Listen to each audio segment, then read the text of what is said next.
प्रदूषण जो है एक लोगों की परेशानियों का सबब बन चुका है। हालांकि दिल्ली में पहले एक समय था जब बाहर निकलते थे तो वही हवा में एक चैन की सांस लेते थे, लेकिन अभी का जो हवा जो है वो कहीं ना कहीं एक जहरीला हवा है और उनको काफ़ी ज़्यादा परेशानियां हो रही हैं। ना केवल बूढ़े बुजुर्ग, छोटे बच्चे भी इसमें काफ़ी ज़्यादा इफेक्टेड हो रहे हैं। हमारे साथ में खास बातचीत करने के लिए पैथ लैब के डायरेक्टर डॉक्टर समीर भाटी जी हैं। सर, पोल्यूशन जो है काफ़ी ज़्यादा बढ़ता चला जा रहा है। बीच में हालांकि कम भी हुआ था, लेकिन अभी का एक्यूआई लेवल अगर मैं बात करूं तो 400 के पार है। ये किस तरीके से आप इसको देख रहे हैं? देखिए, दो चीज़ें होती है। एक तो सर्दियां जैसे आती है और सर्दियों में अक्सर हम देखते हैं कि पोल्यूशन का स्तर भी काफ़ी ज़्यादा बढ़ जाता है। अब यहाँ पर एक चीज़ है समझने की, इसमें दो कैटेगरी आ जाती है। एक तो वो लोग जिनको पहले से कोई ना कोई प्रॉब्लम है हेल्थ से रिलेटेड, और दूसरा जो नॉर्मल लोग हैं। पर क्योंकि पोल्यूशन दिल्ली में, ख़ास तौर पे दिल्ली एनसीआर में बात करें तो थ्रू आउट ईयर रहता है, क्योंकि अगर हमारे हेल्थ के लिए बात करें तो जो एयर क्वालिटी है वो 50 से नीचे रहनी चाहिए, पर 100 या 200 से नीचे तो कभी रहता ही नहीं है। 400 तो वैसे ही अगर हम बात करें तो हमारी हेल्थ के लिए काफ़ी ज़्यादा खतरनाक होती है। और दूसरा अगर हम देखें तो देखिए, पोल्यूशन हमारे हेड से लेके टो तक, सर से पैर तक, बॉडी के सभी ऑर्गन को अफेक्ट करती है। सर्दियों में और पोल्यूशन में देखिए क्या होता है कि सर्दियों के अंदर अगर हम देखें तो हमारे हार्ट से संबंधित जो मामले हैं, हार्ट से संबंधित प्रॉब्लम है, वो काफ़ी ज़्यादा बढ़ जाती है। मतलब अक्टूबर से लेके और फेब तक 5 गुना ज़्यादा मामले आते हैं हार्ट डिजीज़ के। इसके अलावा अगर हम देखें तो हमारे स्ट्रोक के केसेस, ब्रेन स्ट्रोक के केसेस भी बढ़ जाते हैं। तो पोल्यूशन और सर्दियाँ जब दोनों इकट्ठी हो जाती है तो वो एक दोहरी मार होती है हमारे शरीर के ऊपर।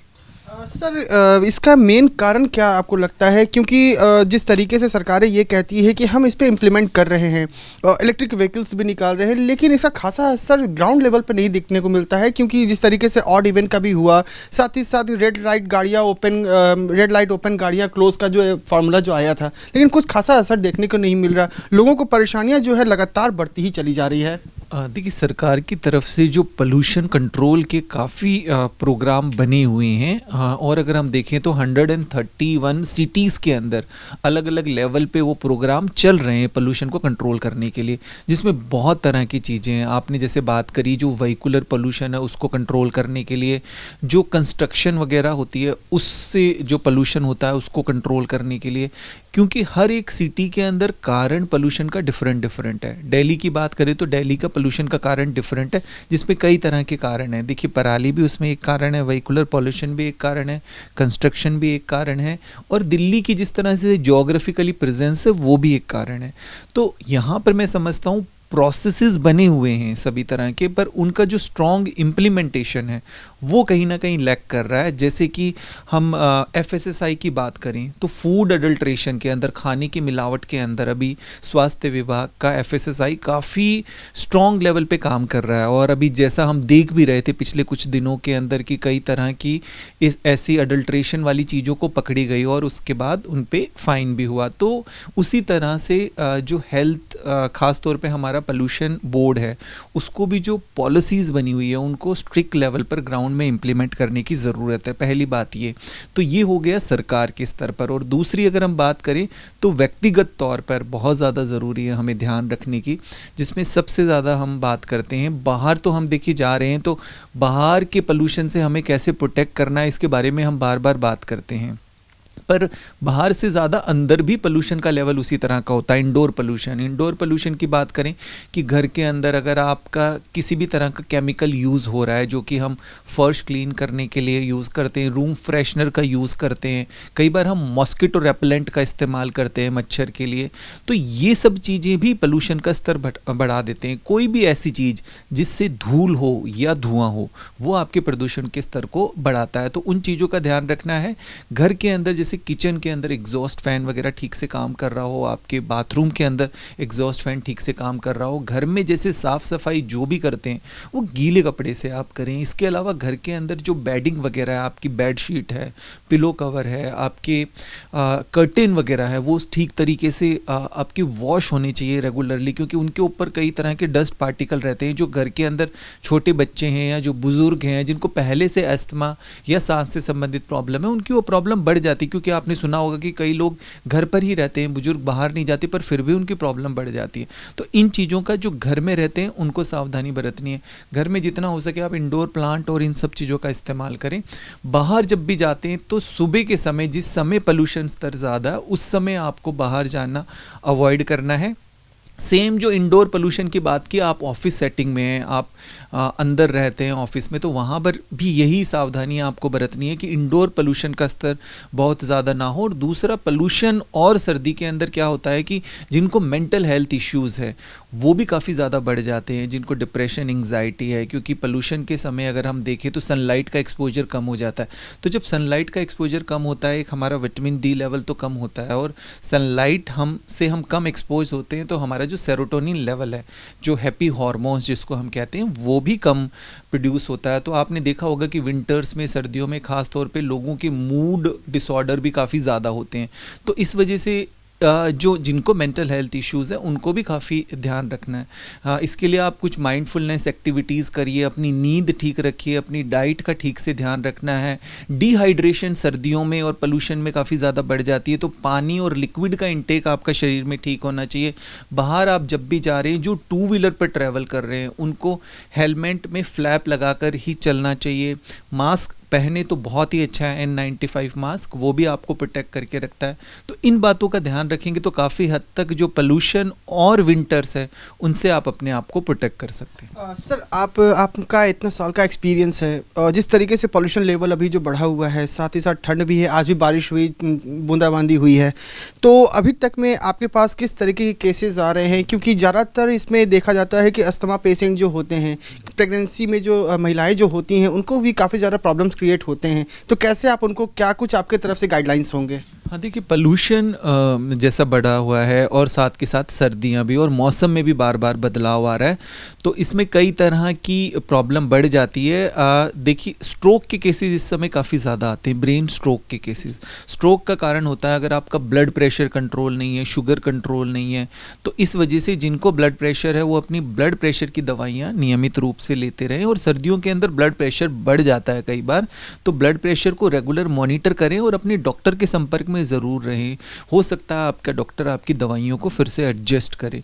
दूसरा, जिनको हार्ट से संबंधित प्रॉब्लम है, जिनका पहले से हार्ट का कोई मेडिकेशन चल रही है, तो वो भी रेगुलर अपने डॉक्टर के संपर्क में रहें, और जो भी अगर दवाइयों में कुछ चेंजेस हैं तो वो कर सकते हैं, क्योंकि हार्ट के इश्यूज़ भी इस समय हम देखते हैं काफ़ी ज़्यादा बढ़ जाते हैं।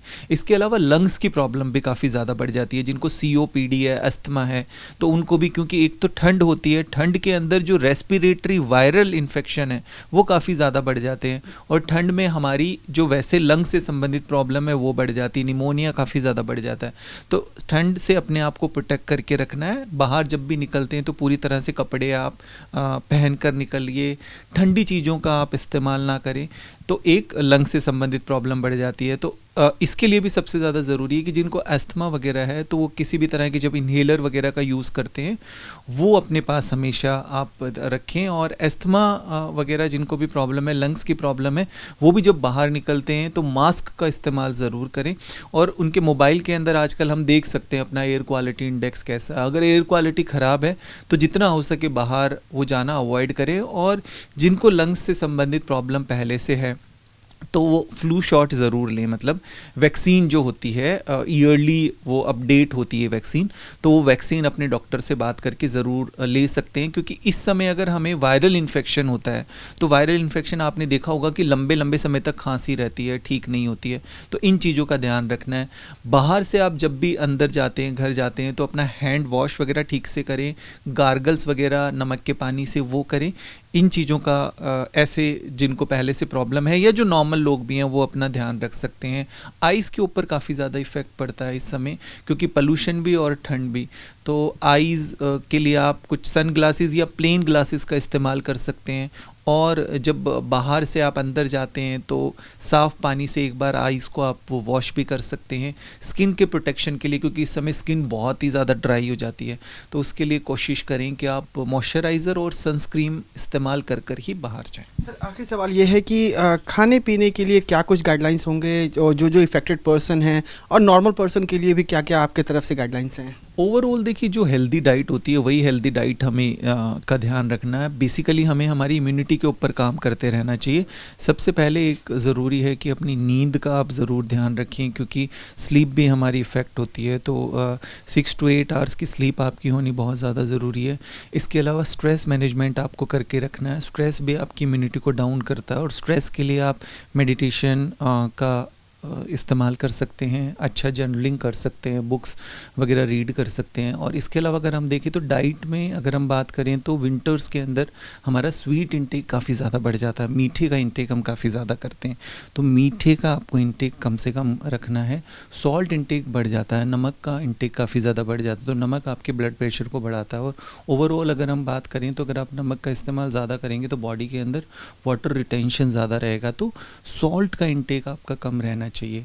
सर्दियों के अंदर ज़्यादातर हमारा वेट गेन हो जाता है, बिकॉज़ हमारी डाइट इस तरह की फ्राइड ऑयली सब होती है।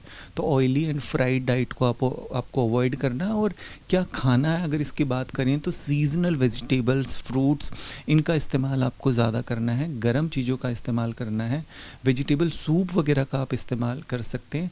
इन चीज़ों का ध्यान रखेंगे तो काफ़ी हद तक आपकी इम्यूनिटी भी मेंटेन रहेगी। और जैसे पोल्यूशन बढ़ता है और विंटर्स बढ़ती है तो लोग इनएक्टिव हो जाते हैं, एक्सरसाइज वगैरह स्टॉप कर देते हैं।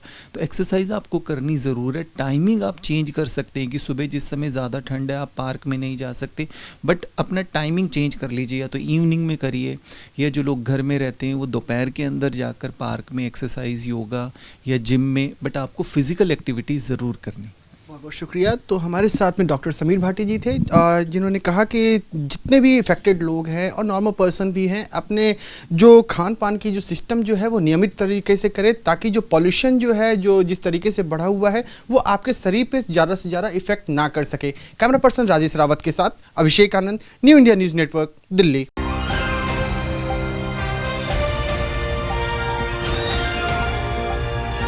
दिल्ली, हरियाणा, उत्तर प्रदेश, राजस्थान की हर खबर के साथ देखते रहिए न्यू इंडिया न्यूज़ नेटवर्क।